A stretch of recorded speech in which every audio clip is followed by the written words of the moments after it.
오늘 말씀은 자녀 양육에 대한 말씀입니다. 그래서 말씀을 준비하면서 이 말씀을 제가 전해도 되나, 자식이 없는 사람이 말씀을 전해도 되나 이렇게 잠깐 고민했었습니다. 그런데 저만 자식이 없는 게 아니라 예수님도 자식이 없었고 바울 선생님도 자식이 없었더라고요. 그래서 용기를 내서 말씀 따라서 한번 말씀을 전해보도록 하겠습니다. 성경 말씀에 보면 자녀를 향해서 우리의 기업이요 상급이요 수중의 화살 같다 이렇게 말씀하고 있습니다. 시편 127편 5절 말씀에 보면 저희가 성문에서 그 원수와 말할 때 수치를 당치 아니하리로다 이렇게 말씀하고 있습니다. 원수와 만날 때라는 것은요, 인생에 어려움을 닥쳤을 때입니다. 어렵고 위험할 때 자녀가 무기가 돼서 수치를 당하지 않도록 도와줄 것이다, 그런 말씀입니다. 한마디로 어려울 때 자녀가 힘이 되어지고 힘들 때 자녀가 힘이 되어준다는 것입니다. 지난주에 제 가장 친한 친구 장인어른께서 돌아가셔서 장례식을 갔다 왔었습니다. 가서 보니까 그 아버님의 딸이 외동딸이더라고요. 그래서 빈소에 딸 혼자 이렇게 앉아있는 모습을 봤는데 좀 마음이 많이 아팠습니다. 혼자 있는 모습이 좀 외로워 보이고 쓸쓸해 보였습니다. 가족끼리 함께 모였을 때는 가족 많은 것이 바람잘 날이 없지 않습니까? 맨날 싸우고 지지고 볶고 하는데 이 어려운 일을 겪어보면 이 자녀의 소중함, 이 가족의 소중함에 대해서 다시 한번 느끼게 되는 것 같습니다. 성경은 단언코 말하기를 한마디로 자녀는 축복이다 이렇게 말씀하고 있습니다. 그런데 현실로 들어와 보면 자녀가 축복입니까? 물어보면 선뜻 대답하기가 어렵다는 것입니다. 제 친구 중에 목사님 아들이 많습니다. 목사님 아들은 벌써 이름부터 다르거든요. 요한이, 요셉이, 모세 그렇습니다. 그러니까 성경의 인물을 갖다가 이름을 붙입니다. 근데 요한이라고 이름을 붙일 때에는 세례 요한과 같은 믿음의 사람이 되라고 아마도 이름을 붙여줬을 것 같습니다. 이름 속에는 부모님들의 소원이 담겨 있는 것입니다. 그런데 현실에서 보면 요한이가 담배를 피웁니다. 요셉이가 욕하고 싸웁니다. 분명히 믿음 안에서 자라기를 소원하면서 양육하는데 내 뜻대로 자라나주지 않고 엇나갈 때가 많이 있다는 것입니다. 어떻게 해야 됩니까? 정말 말 안 듣는 아이들이 있습니다. 저도 교회에서 여러 아이들을 만나지 않습니까? 그런데 사랑하고 싶은데 사랑이 잘 안 되는 아이가 있어요. 정말 감당이 안 되는 아이들이 있습니다. 때로는 달래도 보고 때로는 무섭게 혼내보기도 하고 때로는 어렵지만 선물을 준비해서 줘보기도 합니다. 그런데 아무 소용이 없어요. 목사가 그러면 안 되는데, 미워하면 안 되는데 자꾸 미워지는 거예요. 걔만 보면 불편하고 피하고 싶고 미워지고. 미워하면 안 되는데 하나님 제 마음 가운데 사랑의 마음을 주십시오 기도해도 잘 그게 안 됩니다. 그러다가 문득 저 새끼가 내 새끼가 아닌 게 그렇게 감사합니다. 만약에 저 아이가 내 자녀였으면 내가 어떻게 감당할까, 그런 생각이 듭니다. 인생을 살다 보니까 소중한 것도 버리는 때가 있더라고요. 결혼이란 것이 참 소중하거든요. 근데 결혼했다가 이혼하는 분들도 있습니다. 제 주변에 있는 분 가운데 서울대학교에 들어갔다가 학교가 마음에 안 든다고 자퇴하는 분도 있었습니다. 아무리 우리 눈에는 좋아 보여도 본인이 싫으면 어쩔 수 없습니다.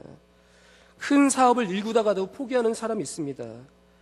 결혼도 포기할 수 있죠. 학력도 포기할 수 있죠. 사업도 포기할 수 있습니다. 그런데 자식이 마음에 안 든다고, 자식 키우기 힘들다고 자녀 버리는 부모는 아직까지는 본 적은 없습니다. 간혹 뉴스에서는 본 적이 있지만 제 눈으로 보고 들은 적은 없습니다. 오늘 말씀의 부제가 말 안 듣는 자식 계속 키워야 하는가, 이런 주제를 한번 말씀을 전해보려 합니다. 물론 결론은 그렇습니다. 계속 키워야 한다는 것입니다. 어려움이 있지만 피차간에 자녀 양육을 통해서 주시는 유익이 있다는 것입니다. 요즘 그 사회적 문제가 자퇴하는 아이들입니다. 제가 얼마 전에 통계를 봤는데요. 1년에 자퇴하는 아이들이 6만 명이라고 합니다. 제가 고등학교 다닐 때도 자퇴 많이 있었습니다. 저도 자퇴하고 싶었습니다. 제가 고등학교 2학년 때 아버지한테 자퇴를 좀 시켜달라고 3개월 실갱이 하다가 결국에는 뜻을 이루지 못한 적이 있습니다. 그 아이들의 마음은 100번 이해합니다. 그래도 그런 마음은 갖고 있어도 그렇게 자퇴생들이 많지는 않았거든요. 그런데 요즘에는 초등학교부터 중학교, 고등학교 할 것 없이 자퇴하는 아이들, 상황에 잘 적응하지 못하는 아이들이 참으로 많이 있는 것 같습니다. 문제 아들을 보고 어떤 사람들이 이렇게 이야기합니다. 자녀 교육을 잘못시켜서 그렇다고 참 쉽게 말합니다. 근데 우리 주변에 보면 부모가 훌륭할지라도 자녀 중에 망나니가 나오는 경우들을 종종 볼 수가 있습니다. 사무엘은 믿음의 사람이었습니다. 신실한 사람이었습니다. 사무엘상 12장 23절 말씀에 보면 그가 이렇게 고백을 했습니다. 하나님, 제가 하나님 앞에서 기도를 쉬는 죄를 범치 않겠습니다. 이렇게 고백을 했습니다. 우리 가운데 지금 새벽 예배를 하고 있는데요. 기도를 쉬는 것을 죄라고 여기는 사람이 몇 명이나 되겠습니까? 기도를 다시 회복해야지 그렇게 생각해도 이것이 큰 죄라 생각하는 사람이 누가 있겠습니까? 그런데 사무엘은 얼마나 믿음이 좋았던지, 얼마나 하나님 앞에 부르짖어 간구했던지 평생을 사는 동안 내 삶에서 기도가 끊이지 않도록 하나님 기도하며 살겠습니다. 기도를 쉬는 죄를 범치 않겠습니다. 이렇게 말했던 사람이 사무엘이었습니다. 근데 그 사무엘의 아들이었던 요엘과 아비야가 어떻습니까? 망나니였습니다. 설명할 수 없을 만큼 망나니였습니다. 아버지는 훌륭했습니다. 아버지는 나쁘지 않았습니다. 아버지는 기도하는 사람이었는데 그 자녀들은 하나님의 마음을 아프게 하고 부모의 마음을 아프게 하고 주변을 어지럽게 하는 자녀가 때로는 나오더라는 것입니다. 여기서 배우는 것이 무엇입니까? 그것은 자녀는 내 마음대로 안 된다는 것입니다. 어떤 책에서 봤는데요. 그 미국 사람들의 우스갯소리 가운데 럭비공하고 자식은 어디로 튈지 모른다, 그런 말이 있다고 합니다. 럭비공을 던지면 동서남북 어디로 튈지 모르거든요. 똑같이 자녀가 언제 튈지 어디로 튈지 모른다는 것입니다. 지금 평안하게 잘 자라주는 것 같다가도 어느 날 갑자기 삐뚤어지는 게 우리들의 자녀라는 것입니다. 그래서 자녀를 키우는 사람은 누구나 다 겸손할 수밖에 없습니다. 언제나 겸손하게 무릎 꿇고 하나님 앞에 나아가야 된다는 것입니다. 자녀에 관해서 큰 소리 칠 수 있는 사람이 아무도 없습니다. 우리가 책을 통해서 많은 유익을 얻습니다. 가을은 독서의 계절입니다. 책을 통해서 얼마나 많은 유익을 얻습니까? 또 설교 말씀을 통해서 은혜를 받고 인생이 바뀌기도 하고 수많은 유익을 누리기도 합니다. 또 여러 가지 경험을 통해서도 많은 유익을 누립니다. 하지만 책을 통해서, 설교를 통해서, 경험을 통해서 누리지 못하는, 얻지 못하는 교훈을요, 자녀 양육을 통해서 얻게 되어진다는 것입니다. 하나님이 주시는 교훈이 자녀 양육 속에 있다는 것입니다. 우리는 말 안 듣는 자녀를 통해서 먼저 인내를 배우게 되어집니다. 자녀들이 말을 안 들으면 넌 누굴 닮아서 그러냐고 타박을 합니다. 그리고 자녀를 한참 쳐다보고 있으면 내 허물이 보입니다. 내 약점이 보입니다. 제가 어렸을 때 유치원 다닐 때 제가 걸어가기만 하면 성도님들께서 많이 웃으셨습니다. 왜냐하면 제가 유치원 다닐 때 뒷짐을 지고 다녔거든요. 뭐 6살짜리가 5살짜리가 무슨 뒷짐을 지겠습니까? 보고 따라한 것입니다. 저희 아버지가 키는 굉장히 크시거든요. 180에 몸무게 60kg 정도밖에 안 나가시니까 허리가 아프세요. 그러니까 허리를 제끼기 위해서 뒷짐을 지고 다니시는 것입니다. 그러면 제가 보고 그걸 따라했어요. 자식은 부모의 거울입니다. 왜 그럴까 그러지만 자세히 보면 거기에 내 허물이 있습니다. 내 약점이 있습니다. 누가복음 8장 15절 말씀에 보면 씨 뿌리는 비유가 나오고 있습니다. 거기서 말씀하기를 옥토와 같은 인생이 되라 이렇게 권면하십니다. 그런데 옥토라 말씀하시면서 그 뒷부분에 추가 설명을 하고 있습니다. 무엇이 옥토냐면요, 착하고 좋은 마음이 옥토라 이렇게 설명을 하고 있습니다. 도대체 착한 것이 무엇입니까? 도대체 좋은 것이 무엇입니까? 알듯하면서도요, 알쏭달쏭합니다. 너무 추상적입니다. 구체적으로 그 뒤에 연이어 설명을 하고 있습니다. 착하고 좋은 마음이라는 것은, 옥토라는 것은 이런 것이다 하며 설명하고 있습니다. 그것은 첫째로 말씀을 듣는 것이라 이렇게 말하고 있습니다. 말씀을 잘 듣는 것입니다. 그냥 듣는 것이 아니라 말씀을 잘 듣는 것입니다. 그 다음에 나오는 말씀이 말씀을 듣고 지키어 이렇게 말하고 있습니다. 말씀을 들은 다음에 10년 가운데 말씀을 새기는 것입니다. 말씀을 잘 지키는 것입니다. 그리고 맨 마지막에 나오는 것이 결실하는 것이라 이렇게 말씀하고 있습니다. 말씀을 잘 듣고요, 지키고요, 결실하는데 무엇으로 결실하냐면요, 인내로 결실할 것이라 이렇게 설명하고 있습니다. 끝까지 참는 것이 착한 것이라고 성경에서는 말씀하고 있습니다. 포기하고 싶을 때가 있습니다. 그런데 포기하지 않는 것, 그것이 착한 것입니다. 화내고 싶은데 한 번 더 참고 기도하는 것, 그것이 믿음이고 그것이 착한 것이라는 것입니다. 자녀 양육뿐 아니라 우리가 여러 가지 시험을 만나게 되어집니다. 근데 왜 하나님이 시험을 주십니까? 모든 일에는 우연이 없습니다. 우리는 하나님의 택하신 백성이고 하나님은 우리의 아버지십니다. 우리가 살아가는 모든 삶에는 이유가 있습니다. 반드시 뜻이 있습니다. 우리가 환난과 시험 중에서 이런 기도를 합니다. 하나님, 이 문제가 좀 사라지게 해달라고. 지금 우리가 작정하며 기도하고 있지 않습니까? 지금 일주일을 보내고 있습니다. 나머지 2주일 동안 날마다 새벽마다 모여서 우리가 기도를 할 것입니다. 우리의 그 많은 기도 가운데 주된 기도가 무엇입니까? 하나님, 내게 지금 당장 있는 그 문제를 좀 해결해 주십시오. 없어지게 해 주십시오. 근원과 뿌리가 사라질 수 있도록 하나님 도와달라고 우리가 기도를 합니다. 좋은 기도입니다. 중요한 기도입니다. 하지만 하나님께서는 한 가지 덧붙여 기도하기를 원하신다는 것입니다. 그것은 그 문제를 통해서 교훈을 배우기를 원하신다는 것입니다. 우리는 문제만 사라지길 원합니다. 이 문제만 끝나면 될 거라 생각하지만 그렇지 않습니다. 한 가지 문제가 끝나면 그 다음에 또 새로운 문제가 생기는 것입니다. 하나님께서 이 문제를 주셨을 때 이 문제를 통해서 씨름하고 기도하며 이 문제를 통해서 하나님께서 가르쳐 주시고자 하는 교훈을 깨닫기를 원하시는 것, 그것이 하나님의 뜻입니다.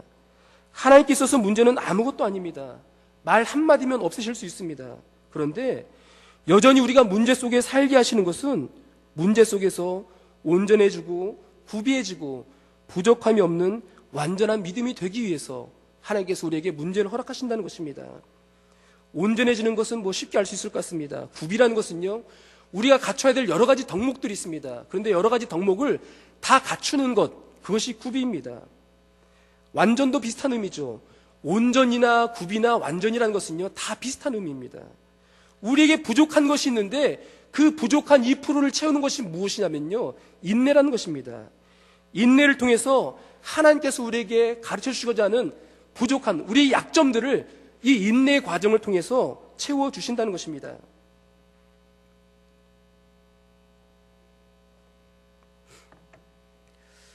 힘든 인간관계를 통해서 또 말 안 듣는 아이를 통해서 여러 가지 풀리지 않는 숙제를 통해서 하나님께서 우리에게 인내를 배우라 말씀하십니다. 참고 또 참는 것입니다. 못 견디면 또 기도하는 것입니다. 기도하면서 버리고 싶어도 또 참고 또 참는 것입니다. 인생 살다 보면 좋은 사람만 만나는 사람 아무도 없습니다. 인생의 세상의 절반은 좋은 사람인 것 같고요, 세상의 절반은 나쁜 놈들도 있는 것 같습니다. 항상 좋은 사람들만 만나면 세상의 반쪽밖에 배우질 못합니다. 악질들을 한번 만나게 되어지면요, 인생이 새로워집니다. 인생을 보는 안목이 바뀌어지는 것입니다. 인간 같지 않은 사람들이 있습니다. 괴롭히면 이유가 있어야 될 텐데 이유 없이 괴롭히는 사람이 있습니다. 요새 묻지마 사고들이 얼마나 많습니까?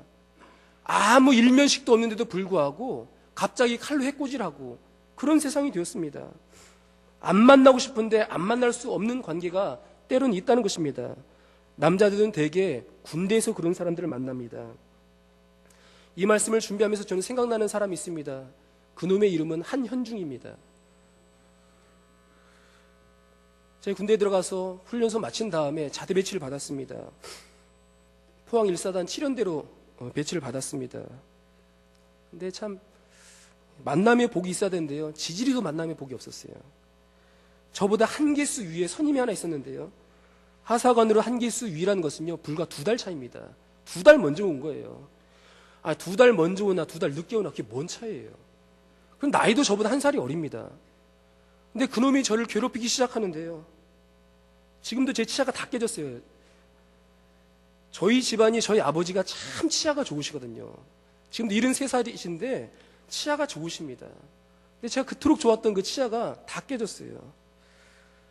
어느 날 자고 있는데 1시에 깨워요. 새벽 1시에.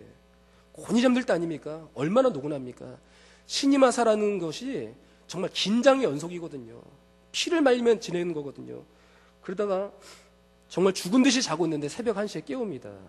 그리고 데려가는 곳이 어디였냐면 저희 부대 바로 옆에가 포항공항이 있거든요. 공항 옆에 가면 88교장이라는 자그마한 운동장이 있어요. 거기로 데려가더니 무릎을 꿇으래요. 그리고 눈을 감으래요. 그 다음부터 주먹이 날라오고 워커가 날라오는 거예요. 눈 감고 맞아 보셨습니까? 고통이 3배는 더해집니다. 주먹이 어디서 날라올지를 모르잖아요. 언제 날라올지를 모르잖아요. 피하지를 못하고 방어하지를 못하잖아요. 그렇게 한 2, 30분을 맞았어요. 들어가 잘해요. 뭘 잘못했는지 이야기도 하지 않더라고요. 들어가 잘해요. 그래서 들어가 잤는데 잠이 오겠습니까? 심장이 뛰는데 죽을 것 같더라고요. 심장이 정말 내 몸 밖으로 튀어나올 것 같더라고요. 너무너무 괴롭고 너무너무 힘들었습니다. 그래서 간신히 잠이 들었는데 3시에 또 깨워요. 그래서 3시에 데려가서 또 똑같이 때리더라고요.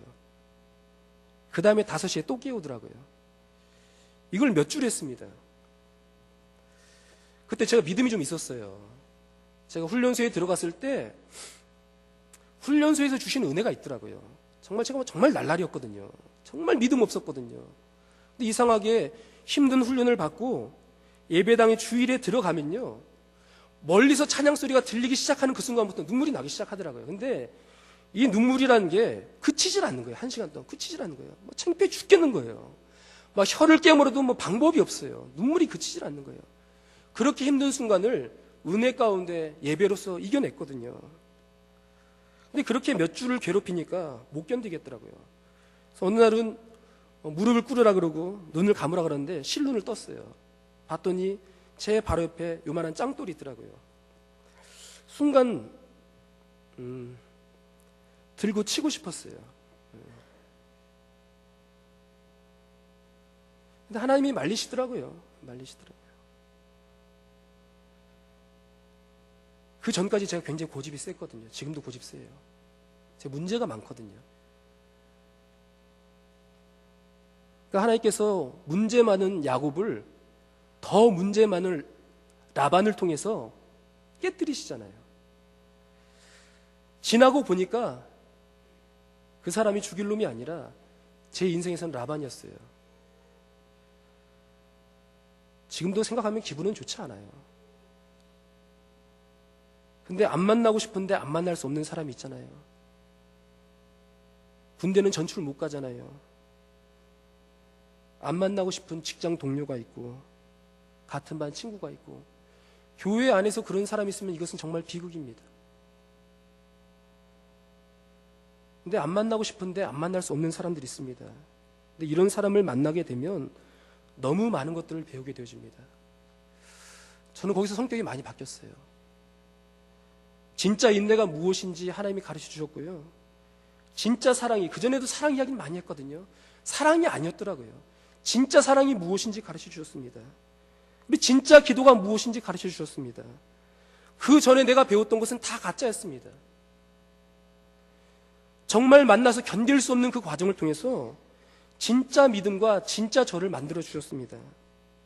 그리고 하나님께서 저에게 주신 또 하나의 선물이 있는데 그것은 기분 나빠도 웃는 법을 가르쳐 주셨습니다. 기분 나빠도 웃어야지 덜 맞습니다. 좋은 사람들만 계속 만나면 진짜 사랑을 배우지 못합니다. 좋아할 만한 사람을 사랑하는 것은 진짜 사랑은 아닌 것 같습니다. 성경이 말하는 사랑이라는 것은 원수도 사랑하는 것이 진짜 사랑이라 이렇게 말씀하고 있습니다. 우리가 원수를 만날 때 예수님의 십자가 사랑을 배울 수가 있습니다. 예수님의 심정이 어떠셨을까? 3년 동안 함께 다녔던 가룟 유다가 예수님을 팔아버렸을 때 그 주님의 심정, 비통한 심정이 어땠을까? 그런 생각을 해봅니다. 정말 배우는 게 너무나 많이 있습니다.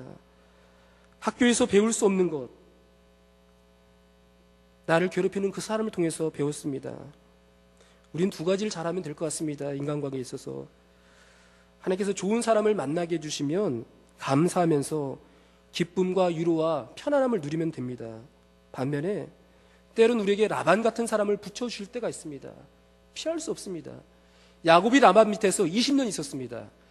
다른 데 갈 데가 있었으면요 이미 도망갔습니다. 갈 데가 없어요. 문제는 갈 데가 없는 거예요. 거기 아니면 살 데가 없는 거예요.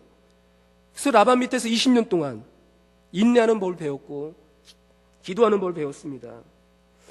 하나님께서 지으신 것이 선하심에 감사함으로 받으면 버릴 것이 없다 이렇게 말씀하십니다. 모든 것엔 다 이유가 있습니다. 모든 것엔 다 유익함이 있습니다. 피하면 안 됩니다. 내게 라반 같은 사람이 있다 해서 피하게 되어지면 쓰레기차 피하려다 똥차에 치입니다. 더 센 놈이 나타나게 된다는 것입니다. 피한다 그래서 피해질 것 같으면 계속 피해도 됩니다. 하지만 피해지지 않습니다. 하나님이 또 다른 라반을 붙여주십니다. 설교 절반 했는데 시간은 다 됐습니다. 그냥 마무리하겠습니다.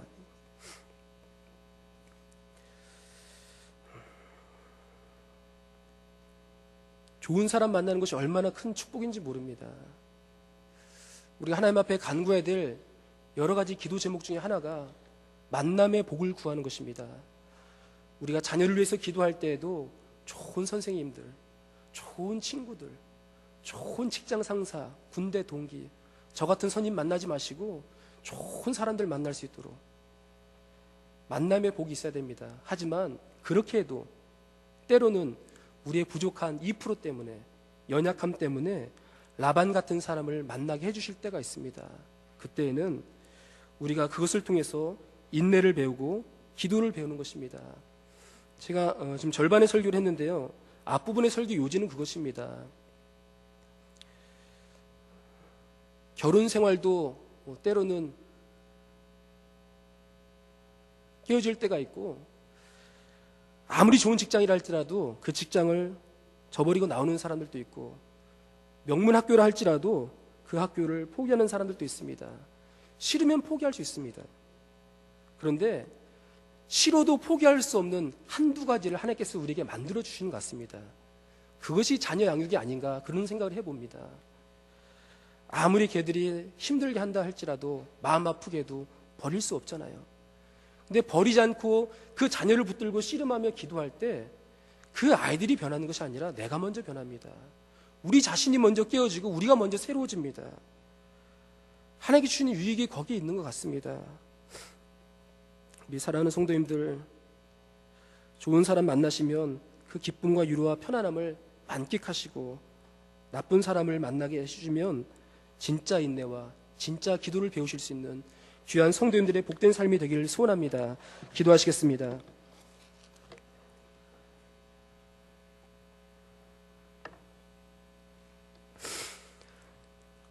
참 고마우신 하나님 아버지, 감사합니다.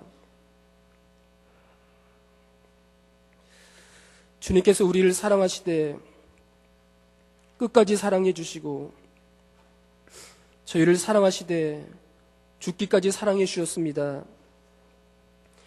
이 땅에 계실 때 원수까지도 사랑하시는 모습을 우리에게 보여주셨습니다. 하나님, 우리가 수없는 말씀을 듣고 사랑하라는 수없는 이야기를 들었음에도 불구하고 때로는 내가 가장 사랑하고 아끼고 나와 가장 가까운 사람들에게도 가슴에 대못을 받고 때로는 상처를 주고 아프게 할 때가 있었음을 주님 앞에 고백합니다. 하나님, 우리의 기도의 폭이 넓어지게 하시고 우리의 사랑의 폭이 넓어지게 하셔서 주님처럼 원수까지도 사랑할 수 있는 그 사랑의 심령을 우리에게 허락하여 주시옵소서. 그 어디에서도 예수님의 흔적을 발견할 수가 없습니다. 교회에서만이라도 함께 모여있는 믿음의 형제 자매들끼리라도 그리스도의 사랑의 흔적을 볼 수 있도록 주님 축복하여 주시옵시고, 우리 사랑하는 인천연익교회가 사랑이 충만한 교회가 되게 하여 주시옵시고, 넘어져 있고 부족하고 연약한 사람들에 대해서 오래 기다려줄 줄 알고 사랑하고 중보 기도해 줄 수 있는 그러한 사랑의 관계가 되어줄 수 있도록 하나님 축복하여 주시옵소서. 하나님, 우리들에게 귀한 자녀들을 허락하심에 감사를 드립니다.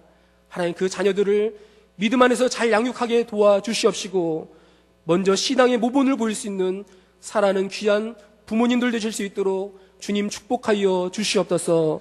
이 모든 말씀 사랑 많으신 우리 주 예수 그리스도의 이름으로 기도했습니다. 아멘.